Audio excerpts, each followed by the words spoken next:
లింగారెడ్డి గారు మేము post viral చేసినాం సోషల్ మీడియాలో. కొండారెడ్డి తెలుగుదేశం పార్టీ అభ్యర్థి ప్రభుత్వం అయిపోయింది నిర్ణయం ఏంటి అన్నట్టుగా వచ్చిందని దాని మీద మాట్లాడారు. అది వాస్తవమే. అయితే ఆ పోస్ట్ ఎవరు పెట్టినారనేది కూడా ఆయన కనుక్కొని ఉండాలి కదా. ఆ పోస్ట్ పెట్టినది ఒక వైసీపీ కార్యకర్త. అయితే అతను ఇప్పుడు తాత్కాలికంగా ఈ నియోజకవర్గంలో రాచమల్లి ప్రసాద్కి వ్యతిరేకంగా ఉన్నాడు. అతను పద్మనాభరెడ్డి అడ్వకేట్. మీరు సోషల్ మీడియాలో కూడా అతని పోస్టులు అప్పుడప్పుడు వస్తూ ఉంటాయి, మీరందరూ కూడా గమనించే ఉంటారు. అతను ఆ పోస్ట్ పెట్టిండేది. అది నా దృష్టికి ఇది యాక్చువల్గా 5-6 రోజుల క్రితం వచ్చింది.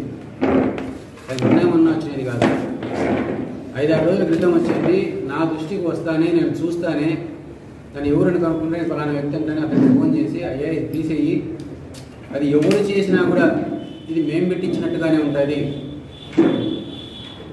కాబట్టి లేదన్నా నేను పెట్టినా, నేను మీ అభిమానిని, నేను ఇది కోరుకుంటున్నా అన్నాడు.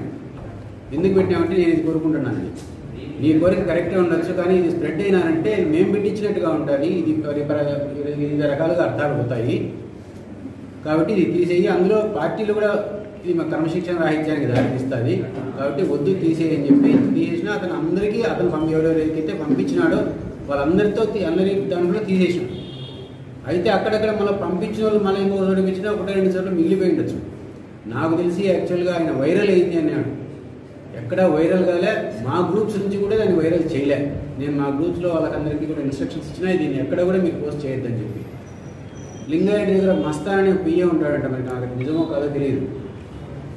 అతని సోషల్ స్టేటస్లో దాదాపు ఇది గంటన్నర సేపు ఈ పోస్ట్ను అతని సోషల్ స్టేటస్లో ఉన్నాయి.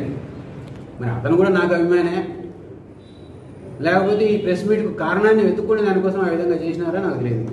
మేము వివిధ సందర్భాల్లో చంద్రబాబు నాయుడు గారిని, లోకేష్ గారిని కలిసినప్పుడు మీరు తెలుగుదేశం పార్టీ బలోపేతానికి మీకు చేతనైనంత మీ శక్తి మేరకు పనిచేయండి అని చెప్పినారు. వారి ఆదేశాల మేరకే మేము పార్టీని బలోపేతం చేయడానికి మా శక్తి మేరకు మేము ప్రయత్నం చేస్తున్నాము. దీన్ని కంటిన్యూ చేస్తాం.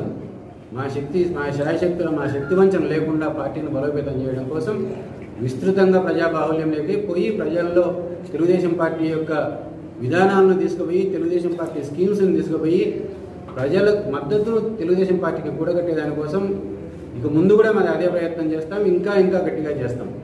సర్వే జరిగింది, తెలుగుదేశం పార్టీ అధికారికంగా ఒక సర్వే జరిగింది. అధికారికంగా జరిపిన సర్వేలో వరదరాజరెడ్డి గారిని ఒక క్యాండిడేట్గా, ఒక ఆప్షన్గా తెలుగుదేశం పార్టీని ప్రపోజ్ చేసింది. మరి ఇంతకంటే తెలుగుదేశం పార్టీలో మా ఉనికిని మేము చూపించుకోవాల్సిన అవసరం, ఇంతకంటే ఎక్స్ప్లెనేషన్ ఏమన్నా అవసరం ఉందా? అది పక్కన పెట్టేద్దాం. అది ఆ ఉనికి ఇబ్బంది వచ్చినప్పుడు వివరణ ఇంతకంటే మేము ఎక్కువ చెప్పుకోవాల్సిన పని లేదు. రెండోది, వరదరాజరెడ్డి పార్టీలు మారినాడు, ఏ పార్టీ అధికారం ఉంటే ఆ పార్టీలోకి పోతాడు అని చెప్పి మాట్లాడినాడు.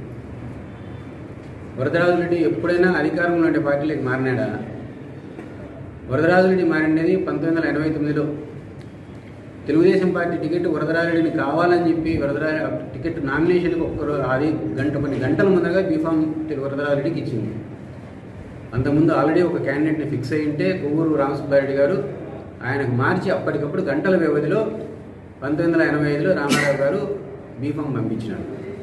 ఇన్నిసార్లు నువ్వు ఎమ్మెల్యేనా, ఎప్పుడు నువ్వు ఎమ్మెల్యే అంటే ప్రజలు గెలిపిస్తున్నారు, ప్రజలు ఎన్నుకున్నారు, కరెక్టే. 1983 నుంచి ఇప్పటిదాకా ఎక్సెప్ట్ 2019 నిన్నటి ఎలక్షన్ తప్ప ప్రతిసారి కూడా ఏదో ఒక పార్టీకి ఎప్పుడు ఒక అభ్యర్థిగానే ఉంటా వచ్చినాడు. దీనికి కారణం పార్టీలు ఆయన ఆహ్వానించినాయి, ప్రజలు ఆయన మద్దతుగా నిలబడినారు కాబట్టి ఆయన పటిష్టమైన నాయకత్వాన్ని ఇవ్వగలిగినారు. ఇప్పుడు సజ్జల రామకృష్ణతో చర్చలు జరపలేదా, వైసీపీలోకి మారేదానికి ప్రయత్నం చేయలేదా అని చెప్పినారు. నీవు ఈ విషయం సజ్జల రామకృష్ణతో నిరూపించినా కూడా మీరు ఏ శిక్షకైనా మేము మీకు తల ఉంచుతాం. ఎందుకంటే సజ్జల రామకృష్ణారెడ్డి కేవలం 2019లో మాకు టికెట్ రాకుండా లింగారెడ్డి గారికి టికెట్ ఇచ్చినప్పుడు ఎలక్షన్ కంటే ముందర మీకు టికెట్ రాలేదు కదా, మీరు పార్టీలోకి రాండి అని చెప్పి మా ఇంటికి వచ్చి ఆహ్వానించింది వాస్తవమే. మా ఇంటికి వచ్చి సత్యం రామకృష్ణ రెడ్డి మీరు వైసీపీలోకి రండి, కానీ మేము వైసీపీలోకి అప్పుడు మారలే. లింగారెడ్డికి మా శక్తి మేరకు మేము లింగారెడ్డి గెలిపించడానికి కోసం ప్రయత్నం చేసినాము. దానికి రుజువు ఏమిటంటే మా సొంత పంచాయతీలో 3 బూతులు లింగారెడ్డికి వచ్చిన 5-6 బూతుల్లో మెజారిటీ వస్తే తెలుగుదేశం పార్టీకి ఆ 5-6 బూతుల్లో మా సొంత గ్రామంలో వచ్చిన 3 బూతులలో కూడా లింగారెడ్డికి మెజారిటీ వచ్చినాయి. ఒక బూత్లో పూర్తి స్టాంపింగ్. రాహుల్ గాంధీ జోడో యాత్రకు పోయినారు, కాంగ్రెస్ కూడా పార్టీలకు మళ్ళీ పట్టబోయి ఇచ్చినారు, మళ్ళీ వెనక్కి వచ్చినారని మాట్లాడుతున్నారు. అది అప్పుడే వరదరాజరెడ్డి గారు దీనికి కావాల్సిన పూర్తి వివరణ ఇచ్చినారు. రాహుల్ గాంధీ జోడో యాత్ర చేసే సందర్భంగా మన రాష్ట్రంలో నుంచి పోయేటప్పుడు వరదరాజరెడ్డి సుదీర్ఘకాలం కాంగ్రెస్ పార్టీలో ఒక పదవిని పొంది దాంట్లో అనుభవించినాడు. ఆ పార్టీ అన్నేత మన రాష్ట్రం గుండా పోతా ఉంటే అందులో ఆయన చేసే కాజ్ ఏమిటి? జోడో యాత్ర. ఈ దేశాన్ని కులమతాల ప్రాతిపదికగా విడగొట్టద్దు, దేశాన్ని సమైక్యంగా ఉంచుకుందామనే ఒక కాజ్ కోసం, ఒక సామాజిక స్పృహతో సమాజ శ్రేయస్సు దృష్టి ఆయన చేసే ఒక కాజుకు సంఘీభావాన్ని తెలియజేయడం కోసమే నేను కూడా వెళ్ళమని చెప్పినాను. అదే మేము దొంగసాటుగా పోయి కలిసి రాత్రులు కలిసి రాలే, పబ్లిక్గానే పగలే పగలు తీసి అందరి ఎదురుగానే కలిసి ఇచ్చింది వాస్తవం. ఆ సందర్భంగా జయరాం రమేష్ కండువా కప్పినాడు. కండువా కప్పితే పార్టీలు చేరినట్ట, అది గౌరవపూర్వకంగా చేసినాడు. సరే, దాని తర్వాత కాంగ్రెస్ పార్టీలో ఒక లిస్టులో ఏదో పేరు వచ్చింది కాంగ్రెస్ పార్టీ రాష్ట్ర కార్యవర్గంలో. అంటే ఆ రోజే నేను తెలుగుదేశం పార్టీకి రాజీనామా చేయలే, నేను తెలుగుదేశం పార్టీలో కొనసాగుతున్నాను, ఇది తప్పు అని చెప్పి వరదరాజరెడ్డి గారు వివరణ ఇచ్చినారు. ఆ వెంటనే తులసిరెడ్డి గారు కూడా రాష్ట్ర నాయకత్వంలో ఉన్న మంచి పొజిషన్లో ఉన్న తులసిరెడ్డి గారు కూడా దీనికి లేదని పొరపాటు వరదరాజరెడ్డి గారు కాంగ్రెస్ పార్టీలో లేరని వివరణ ఇచ్చారు. అంటే ఇవాళ కొంత చర్చలు జరుగుతూ ఉన్నట్టున్నాయి బీజేపీతో కూడా పొత్తుకని. వ్యక్తిగతంగా అయితే బీజేపీతో పొత్తుకు మాకు ఇష్టం లేదు. అయినా పార్టీ అధినేత విస్తృత పార్టీ యొక్క ప్రయోజనాల దృష్ట్యా ఇక్కడ అధికార పార్టీని ఎదుర్కొనే దానికోసం, అధికార దుర్వినియోగాన్ని అడ్డుకట్ట వేయడం కోసం వారితో చర్చలు జరిపి అధికార బలం అవసరమనే దానికోసం ఆయన చేస్తూ ఉన్నారు. అది ఏమైనా అంతిమ నిర్ణయం ఏదైనా మేము మా సెక్యులర్ విధానాలకు మాత్రం పూర్తిగా కట్టుబడే ఉంటాం, ఇది కొనసాగిస్తాం. దీనికి ఇబ్బంది వచ్చిన రోజు దాన్ని ఈ సెక్యులర్ విధానానికి కులమతాలకు అన్నింటి భావాలకు ప్రేరేపణ పొంది సమాజానికి ఇబ్బంది కలిగించేసినప్పుడు దాన్ని ఎదుర్కొనే దానికోసం ఈ భావాలను మేము విడిచిపెట్టకుండా ఈ భావజాలానికి కట్టుబడే పనిచేస్తాం.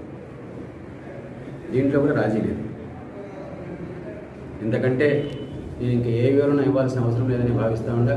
ఎందుకంటే విమర్శకు ప్రతి విమర్శ కానీ ఇంకొకరికి ఎవరికో సమాధానం చెప్పడం కానీ అవసరం లేదు. ప్రజలకు వివరణ తెలియజేయాలనే ఉద్దేశంతోనే ఈరోజు ఈ ప్రెస్ కార్యక్రమం.